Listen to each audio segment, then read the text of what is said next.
ආයිබෝවන් අද අපි කතා කරන්න යන්නේ ගොඩක් දෙනෙක් ආස මාතෘකාවක් ගැන ගෙදරදීම කේක් එකක් හදාගන්න එකේ අර මූලිකම දේවල් ටික. ඔව් ගොඩක් අය හිතන් ඉන්නේ කේක් හදන එක හරි අමාරුයි ලুকু දෙයක් කියලා. ඇත්තදම ඉතින් අපිට ලැබිලා තියෙනවා මූලාශ්‍ර වගේක්. අපි ඒ වදිරියේ ගිහින් බලමු කොහොමද මේ වැඩේ හරියටම කරගන්නේ මොනවද වැදගත් කරුණු කියලා. අනිවාර්යයෙන්ම කේක් හදන එක ඇත්තටම කලාවක් තමයි.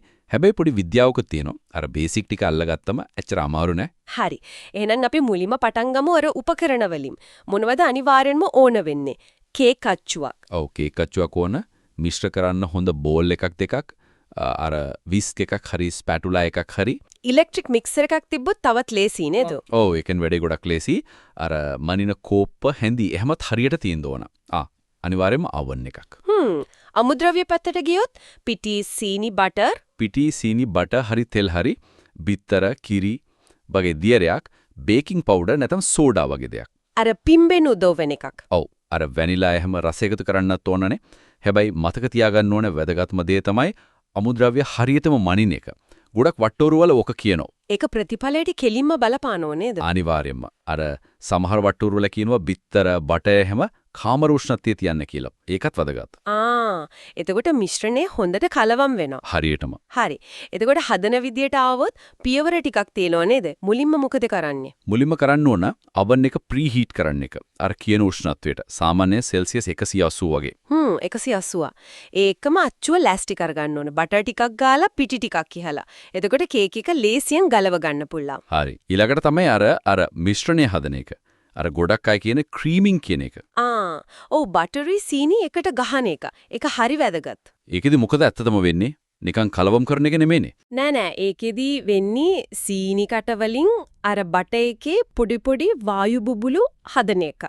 ඒ කියන්නේ එයා පොකට්ස්. වායු බුබුලු. ඔව්. ඒව තමයි පස්සේ බේක් වෙද්දි ලොකු වෙලා කේක් එක සැහැල්ලු කරන්නේ. සොෆ්ට් ගතියක් එන්නේ එකෙන්. ඒක නිසා හොඳට ක්‍රීම් වෙනකන් ගහන්න ඕන. හරිම වැදගත් පියවරක් එනවා. ඊට පස්සේ බිත්තර දානව නේද? ඔව් බිත්තර එකිනෙක දාලා හොඳට ගහන්න ඕන. එකක් දාලා ගහලා ඊළඟ එක දාලා ගහලා. එකපාර දාන්නේ නැහැ. නෑ. එතකොට හොඳට මිශ්‍ර වෙනවා. ඊට පස්සේ තමයි අර වියලි දේවල් පිටි බේකින් පවුඩර් එහෙම එකට හලලා එකතු කරන්නේ. ඒකතර කිරි වගේ දියරයක් එක්ක මාරුවෙන් මාරුවට නේද දාන්නේ කියන්නේ? ඔව් ඒකට හේතුවක් තියෙනවා. වියලි ටිකයි දියර ටිකයි මාරුවෙන් මාරුවට දැම්මම අර පිටිවල තියෙන මොකද ග්ලූටන් එක ඕනෙවට වඩා හැදෙන්නේ නැහැ. ග්ලූටන් වැඩි වුණොත් කේක් එක හයිය වෙනවා. හරියටම.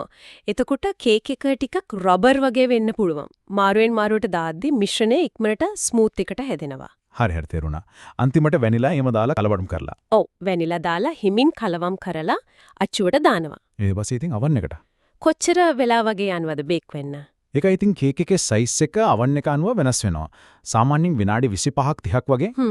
ඒත් හරියටම බලන්න හොඳම විදිය අර කූරක් මැදට ගහලා බලන එක. ටූත් පික් ටෙස්ට් එක. ඔව් කූර ක්ලීන් එකට આવොත් බේක් වෙලා. සමහර වෙලාවට තියෙනවානේ අර උඩ කළු වෙලා ඇතුළ අමුයි. ඔව් ඒක වෙනවා. එහෙම වුණොත් උඩින් ඇලුමිනියම් ෆොයිල් එකකින් වහන්න පුළුවන්. එතකොට උඩ තවත් කර වෙන්නේ නැහැ. ඇතුළ තාම අමුනම්.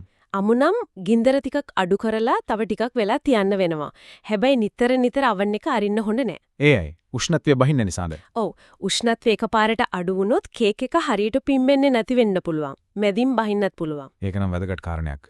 හරි කේක් එක බේක් වුණා. ඊට පස්සේ බේක් වෙච්ච ගමන් අච්චුවෙන් ගන්න එපා. විනාඩි 10ක් විතර අච්චුවෙම තියන්න ඕනේ ටිකක් සෙට් වෙන්න. ඊට පස්සේ අර කම්බි රැක් එකක උඩට අනිත් පැත්ත හරවලා සම්පූර්ණයෙන්ම නිවෙන්න තියන්න ඕනේ. හොඳටම නිවෙන්න ඕනේ නේද? අයිසින් කරනවා නම් එම. අනිවාර්යයෙන්ම නැත්තම් රස්නෙට අයිසින් එක දිය වෙනවා, වැඩේ අවුල් වෙනවා. එහෙනම් ඉතින් බලනකොට ඔච්චර ලොකු අමාරුවක් නෑ වගේ නේද? මේ මූලික පියවර ටික හරියට කළොත්. ඇත්තම. බය නැතුව පටන් ගන්න එකයි තියෙන්නේ. පළවෙනි පාර සමහර විට පොඩි අඩුපාඩු වෙයි. ඒක ඉතින් ඕන දෙයකද වෙනවනේ. ඔව්. දිගටම කරගෙන යද්දි තමා හරියට මතහුරු වෙන්නේ. වැරදීම් වලින් ඉගෙන ගන්න එක වැදගත්. ඇත්ත. මේ බේසික් වැනිලා කේක් එක හදාගන්න පුළුවන් වුණාම ඊට පස්සේ ඉතින් විවිධ දේවල් අත්හදා බලන්න පුළුවන් නේද? වෙන රසවල් ඩිසයින් එහෙම. අනිවාර්යෙන්ම චොක්ලට් කේක්, රිබන් කේක්, කප් කේක් කොච්චර දේවල් දිනවද? මේ මූලික දැනුම තමා පදනම. ඒක තමයි. ඉතින් මේ කතා කරපු දේවල් එක බලද්දී කේක් එකක් කියන්නේ නිකන් කෑමක් නෙමෙයි වගේ. ඒක පිටිපස්සේ පොඩි විද්‍යාව ක්‍රියාවලියක් තියෙනවා. ඔව් අනිවාර්යෙන්ම ඒ වගේම ඒක හදන එකේ සතුටුකුත් තියෙනවා. තමන්ගේ අතින්ම රසවත් දෙයක් හදනකොට දැනෙන සතුට ඒක වෙනම දෙයක්. ඒ නිර්මාණශීලී ක්‍රියාවලියත් වටිනවා. ඇත්ත. එහෙනම් ඉතින් අහගෙන ඉන්න අයටත් මේ කරුණු ප්‍රයෝජනවත් වෙන්න ඇති කියලා හිතනවා. කේක් එකක් හදන්න උත්සාහ කරද්දී. ඔව් බය නැතුව පටන් ගන්න එක කියලා තමයි කියන්න තියෙන්නේ.